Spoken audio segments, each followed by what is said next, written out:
Sobat Yes, selamat datang di podcast Confession of a Soul episode 2.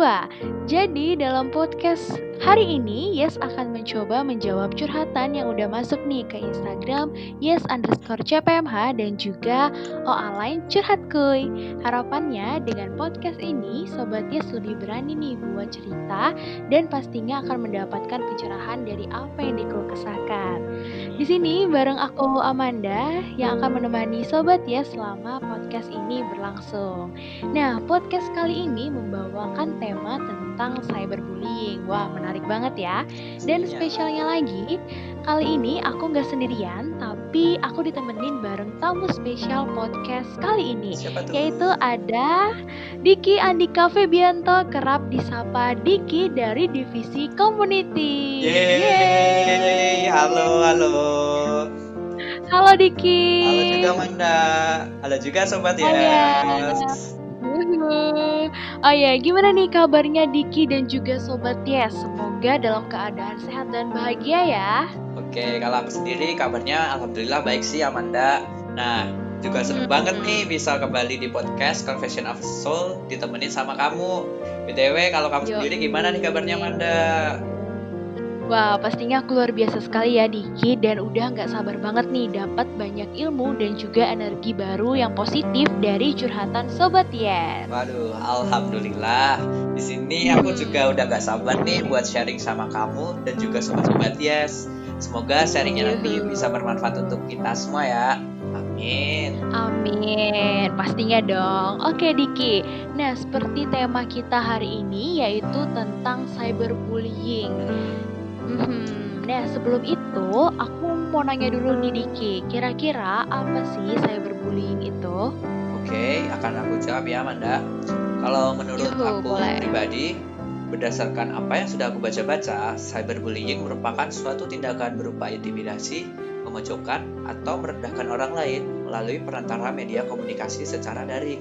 Gitu Manda. Oke, ya bener banget ya Diki, apalagi zaman sekarang nih kita pernah mendengar nih istilah dunia dalam genggaman ya Diki. Bener banget. Jadi bisa dibilang kita bisa ngelakuin apa aja nih dari gadget yang kita miliki. Dan bahkan kita juga bisa berjejaring sosial dengan banyak orang di seluruh belahan dunia. Iya Amanda, bener, relate banget tuh. Nah dengan begitu nih Diki, kenapa sih akhirnya isu ini penting untuk kita bahas? Nah, seperti yang sudah kamu sebutkan tadi juga nih Manda, zaman sekarang tuh berasa dunia udah dalam genggaman dan bisa kita ngelakuin apa aja melalui gadget. Salah satunya ialah tindakan cyberbullying itu tadi. Nah, ya jarang juga kita sekarang nemui cyberbullying di media sosial. Terlebih lagi pada kondisi pandemi seperti ini nih Manda. Sepertinya banyak juga ya yang orang-orang tuh mengalami peningkatan dalam penggunaan gadgetnya. Seperti itu Manda. Betul-betul gitu ya Diki ya, berarti cyberbullying itu merupakan isu yang sangat menarik ya, dan tentunya juga sangat relate nih dengan kehidupan para remaja ya Diki. Iya, Manda.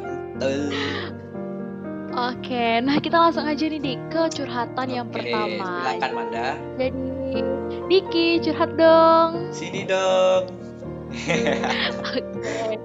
Aku bacain ya. Oke Manda, siap. Oke, halo Kak, aku pengen curhat. Kenapa ya Kak setiap aku ngepost foto di sosmed itu selalu ada sekelompok orang yang ngejulitin dan bahkan sampai ngetawain. Awalnya aku berusaha positive thinking, paling bukan buat aku. Tapi lama-kelamaan aku sadar timingnya itu selalu pas banget sama waktu aku ngepost. Mereka itu teman sekolahku, tapi kita nggak terlalu dekat. Aku akui, aku emang gak cantik. Badanku juga bukan yang body goals gitu, dan aku juga jerawatan. Tapi apa perlu ya sampai ngata-ngatain? Gak usah sok cantik, muka jerawatan aja masih pede ngepost foto. Heran, dan lain-lain. Bahkan waktu itu ada yang pernah nge-reply story aku, terang-terangan bilang mukanya gak dirawat sih, makanya jerawatan. Ya ampun. Padahal aku lagi berusaha buat ngerawat wajah dan juga badanku. Gimana ya kak biar gak ngerasa insecure dan juga overthinking. Soalnya jujur, aku sekarang jadi takut buat ngepost fotoku di sosmed karena sering disindir-sindir gitu. Aku juga jadi benci sama diri sendiri. Kenapa ya? Aku nggak terlahir cantik kayak orang-orang. Tolong sarannya, Kak. Nah, kayak gitu ceritanya. Jadi bisa langsung aja nih Diki tanggapin curhatan yang pertama. Oke, siap. Oke, langsung aja ya. Halo, sebelumnya terima kasih banyak ya sudah mau berbagi keluh kesahmu di Curhat Kuy. Membaca cerita kamu tadi sepertinya terasa berat sekali ya menjalani kehidupan dipenuhi perasaan insecure dan juga overthinking. Betapa menyakitkan ketika ada orang yang menghina fisik kita dan hal tersebut membuat diri kita semakin insecure, ya kan Manda ya? Iya, benar. Terus sebenarnya insecure itu perasaan yang wajar loh, tetapi ketika perasaan tersebut menjadi berlarut-larut, maka hal tersebut tidak akan baik karena akan menjadi masalah dalam kehidupan kamu dan juga mengganggu aktivitas sehari-hari kamu. Nah, pastinya ada juga nih kala di mana pengalaman kamu yang merasa dihina di media sosial membuat diri kamu merasa tidak dimengerti oleh orang lain. Dan tak jarang pula pikiran seperti, padahal kan aku cuma mau ngepost foto, tetapi kenapa ya mereka pada komentar jahat, kerap kamu pertanyakan. Nah, jika kamu merasa tidak pernah dimengerti, maka kamu bisa nih mencoba untuk membuat orang lain mengerti. Seperti itu. Oke. Nah, gimana tuh Diki maksudnya? Oke. Akan aku jelasin ya, Manda. Jadi, menurut curhatku, maksudnya tuh gini. Daripada kita sibuk memikirkan perilaku orang lain yang ada di luar kendali kita, yuk coba melakukan hal-hal yang bisa kita usahakan. Seperti jika orang yang kamu ceritakan memang benar menyindir kamu tentang kondisi fisik kamu, coba deh katakan padanya bagian mana dari diri kamu yang membuat mereka menertawakanmu. Dan juga jika kamu berkenan, kamu bisa kok menanyakan apakah yang mereka bicarakan memang benar dirimu, agar tidak berujung pada kesalahpahaman. Seperti itu. Oh ya, tetap perlu diingat ya, walaupun ada orang yang berkomentar buruk mengenai bentuk fisik dan juga wajah kamu, it doesn't define you or lessen your value as a person. Oke? I see. Sangat menenangkan sekali ya Diki penjelasan kamu tadi. Alhamdulillah, semoga benar-benar nenangin ya. Oke, nah mendengar penjelasan dari Diki tadi nih, aku jadi keingat sama ajarannya dari Stoicism. Yang mana bahwa tuh? nih Diki, bahwa nih ada hal yang ternyata bisa kita kontrol dan ada juga hal yang nggak bisa kita kontrol nih Diki. Oh, yang itu ya. Ya ampun, aku jadi ikut nostalgia deh kalau kayak gini mah. Aduh. Bisa saling belajar juga ya. Bener banget nih. Nah, oke, kira-kira nih Diki, kamu punya nggak sih tips supaya kita nggak ngerasa insecure dengan fisik kita? Oke, jelas punya dong. Curhatku jelas adalah beberapa tips yang mungkin bisa kamu lakukan untuk menghadapi body shaming atau perilaku intimidasi terhadap fisik di sosial media yang membuat kamu merasa insecure dengan fisik kamu. Oke, langsung aja ya. Langsung ke tips yang pertama. Memilih dengan bijak ruang sosial media yang kamu ikuti. Maksudnya adalah dalam kelola sosial media, kamu bisa nih melakukan filter pada akun-akun tertentu.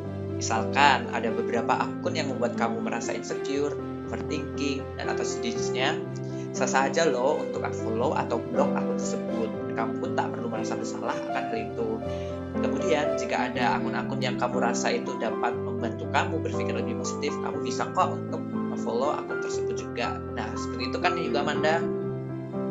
Iya, benar banget, dan pastinya aku juga sering ya Diki melakukan hal tersebut, misalnya follow, unfollow, atau juga blok orang yang mungkin membuatku kurang nyaman gitu.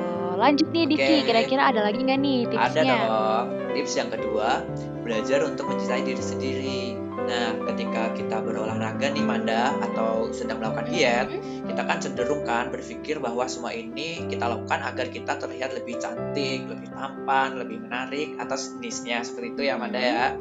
Nah, namun ada baiknya loh jika kita mulai menumbuhkan mindset untuk menerima dan mencintai diri kita. Contohnya nih Manda, aku berolahraga dan juga makan makanan yang bergizi karena aku tuh peduli sama kesehatan diri aku sendiri. Nah, dengan begitu tadi, kan akan menjadi lebih mudah untuk bersyukur, menerima, dan juga mencintai diri sendiri. Seperti itu. Oke, menarik, menarik. Wah, penasaran nih Dik, Oke, selanjutnya apa lagi nih? oke, langsung lanjut aja nih daripada makin penasaran. Tips yang ketiga, Hmm, ekspresikan apa yang kamu rasakan.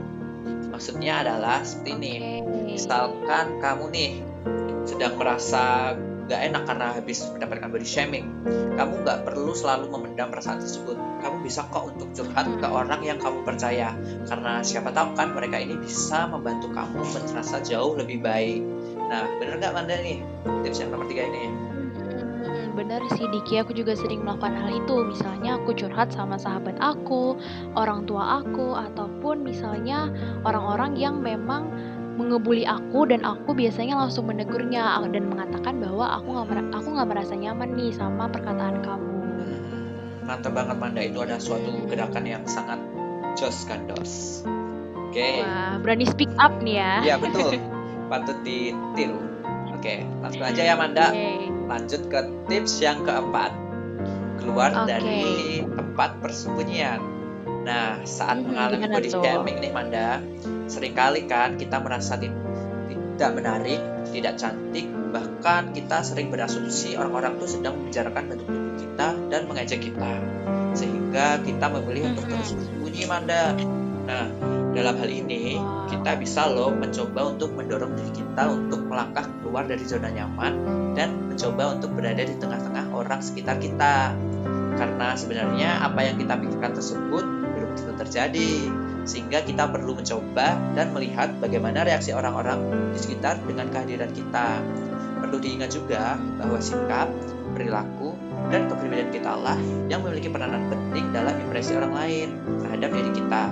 Nah, satu hal lagi nih Manda, kita tidak bertanggung jawab sepenuhnya terhadap apa yang orang lain pikirkan tentang diri kita. Seperti itu.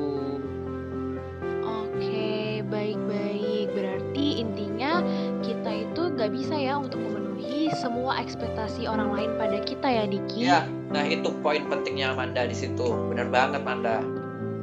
Oke, nah ada lagi nggak nih, Diki? Oke, ada dong. Nih, tips yang terakhir.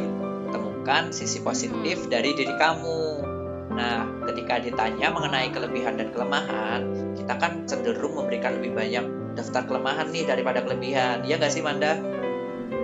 Iya, bener banget sih. Nah, untuk menangani hal itu, cara yang paling sederhana agar kita bisa berpikir lebih positif tentang diri kita adalah dengan menuliskan apa saja kelebihan yang kita miliki.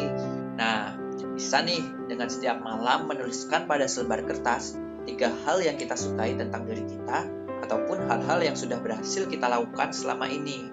Ketika kita bangun di pagi hari, Oke. baca kembali apa yang telah kita tuliskan tersebut dan tahu nggak sih teman-teman, latihan ini dapat membantu kita untuk menyadari kelebihan dan keberhasilan yang kita miliki, sehingga kita merasa lebih bersyukur terhadap diri kita sendiri. Seperti itu teman-teman.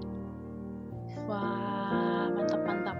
Nah, itu tadi nih tips dari Curhat Kuy untuk mengatasi insecure Amanda dan juga overthinking. Nah, semoga beberapa tips tadi bisa membantu kamu ya. Karena sebenarnya dari apa Oke, yang dan pastinya juga membantu Sobat Tias juga ya, sobat yang Diki. lain, benar.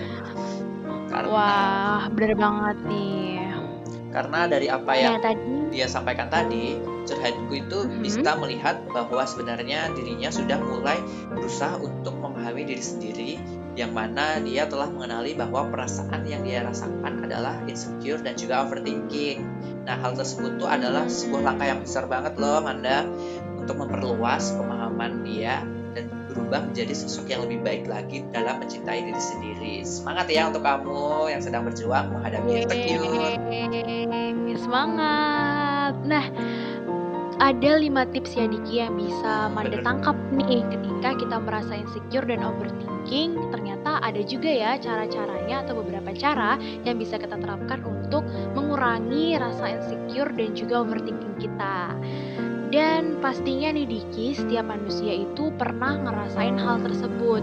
Dan kira-kira wajar ya untuk merasakan hal tersebut, Diki? Wajar banget sih Manda untuk merasakan hal tersebut. Seperti itu. Oke, nah kalau kamu sendiri nih Diki, pernah nggak sih ngalamin kejadian cyberbullying gitu? coba aku ingat-ingat dulu ya Manda.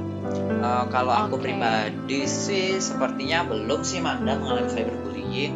Paling cuma kayak bercandaan gitu sama teman-teman, dan aku nanggepinya pun juga biasa aja dengan bercanda juga, seperti itu Manda. Oke, menarik. Jadi aku dapat insight baru nih Diki. Jadi sebenarnya semuanya itu kembali pada diri kita ya, bagaimana cara kita memandang sesuatu tersebut. Mungkin di sini Diki menganggapnya seperti bercandaan gitu kali ya. Jadi Diki akhirnya menganggap itu sebagai hal yang biasa aja. Seperti itu sih Manda, kalau aku pribadi seperti itu. Oke, nah langsung aja nih Diki, kita masuk ke curhatan yang kedua. Dan aku bacain lagi ya. Diki, curhat dong. Oke, sini dong. Oke, Oke. halo curhat kuy. Halo Sebelumnya aku mau juga. bilang makasih sudah mau menampung curhatanku. Aku Siap. mau curhat kalau belakangan ini aku bingung harus bantu temanku kayak gimana. Jadi temanku cerita kalau pernah di-spill atau digosipin sana sini di media sosial karena sesuatu yang sebenarnya nggak dia perbuat. Karena itu temanku stres dan ngerasa tertekan. Dia cerita ke aku dan aku bingung cara menenangkannya. Kira-kira aku harus gimana ya? Wah, udah ditangkap nih ya Diki ceritanya dan bisa langsung Oke. ditanggepin aja. Oke, langsung aja ya Manda ya. Oke. Halo, sebelumnya terima kasih ya sudah mempercayakan kami untuk berbagi cerita kamu. Kami turut bersedih ya dengan kondisi yang dialami oleh teman kamu ini. Pengalaman yang dialami pasti membuat dirinya sangat sedih sampai dia merasa stres atau tertekan seperti itu.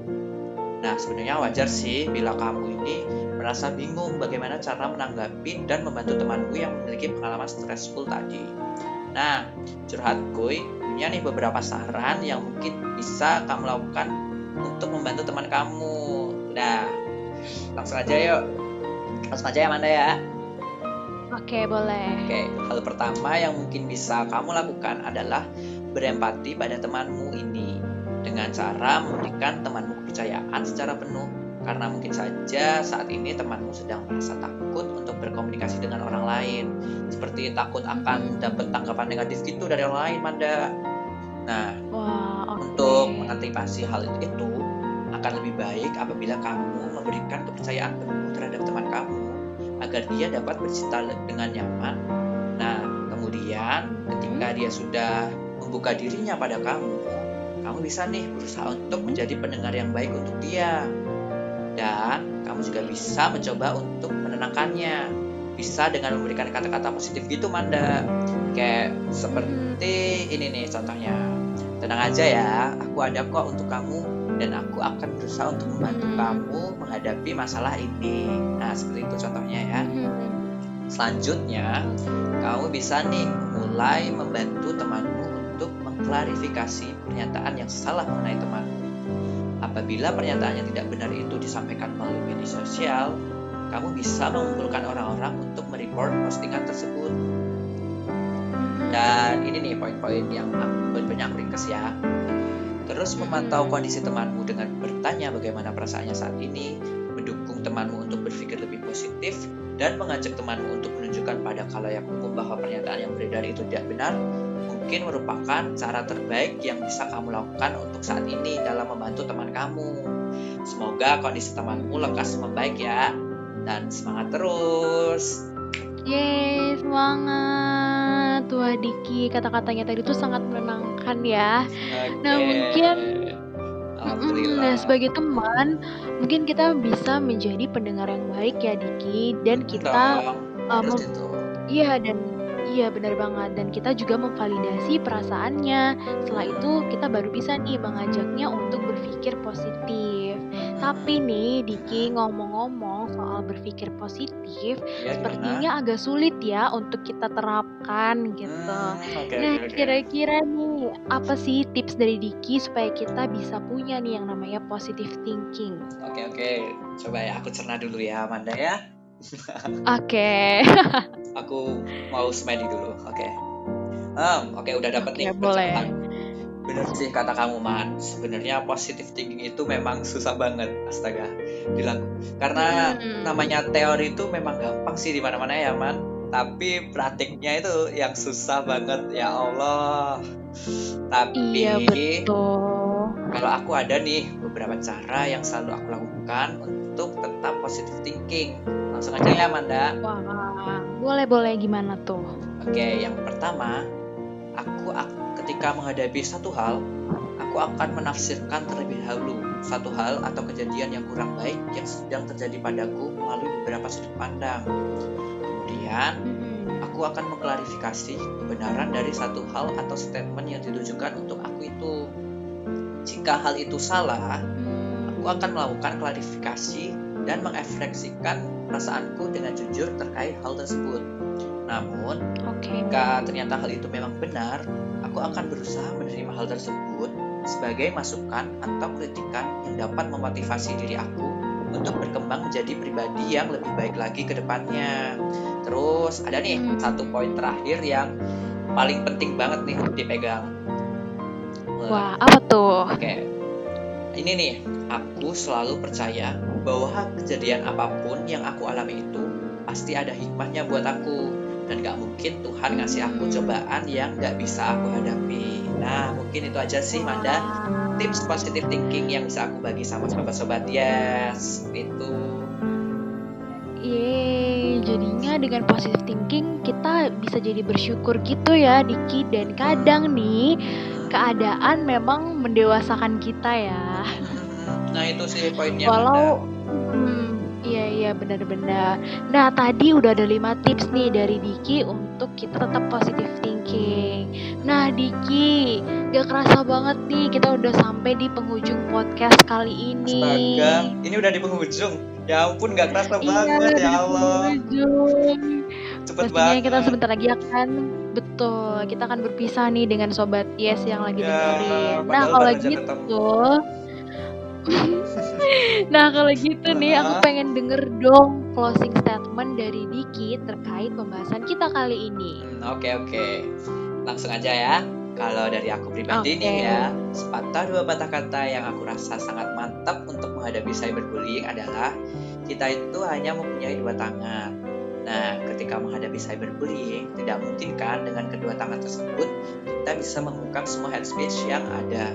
Namun, dengan kedua tangan tersebut, kita bisa nih menutup telinga kita dari semua hal itu dan tetap terus berproses untuk menjadi individu yang lebih baik lagi. Nah, mungkin gitu aja sih, Manda, closing statement dari aku. Wah, betul-betul. Seru banget ya Diki pembahasan kita kali ini dan pastinya banyak banget pembahasan seru lainnya yang dapat Sobat Yes saksikan. Dan make sure nih Sobat Yes sudah follow akun sosial media dari Yes. Ada apa aja nih Diki? Ayo, aku nih Sobat Yes yang belum follow akun-akun kita. Di mana nih? Ayo, langsung aja cus. Ada Instagram Yes, yaitu @yes_cpmh. Ada online Yes. Ada online curhat kuy. Ada akun Twitter curhat kuy. Dan juga jangan lupa untuk subscribe YouTube kami ya, Yes CPMH UGM. Nanti ID, line, dan juga akun Twitter bisa dicek di description box ya. Bener banget. Oke, baik. Kalau gitu aku mau ngucapin terima kasih banyak nih untuk Diki yang udah mau sharing bareng aku dan juga Sobat Yes yang lagi dengerin podcast ini, dan pastinya bermanfaat dan bisa kita terapkan ya di kehidupan sehari-hari kita. Amin. Oke, quotes terakhir dari aku, berterima kasihlah pada seseorang yang menghinamu karena sesungguhnya mereka menghabiskan banyak waktu untuk memikirkanmu. Ya ampun, kayaknya Mbak Nandi banyak nih yang mikirin Amanda ya. Oke, di sini aku juga mau terima kasih ya Amanda karena udah nemenin aku dari awal podcast sampai dengan akhir. Dan juga mau terima kasih juga buat Sobat Yes yang udah mau berbagi ceritanya dengan kami. Ingat ya, ketika tidak ada bahu untuk bersandar, ada curhatku untuk berbagi. Wah, oke deh Diki. Nah, Sobat Yes, sampai di sini dulu ya bincang-bincang kita kali ini, dan aku Amanda pamit undur diri. Nantikan episode selanjutnya masih di podcast Confession of a Soul. Bye bye.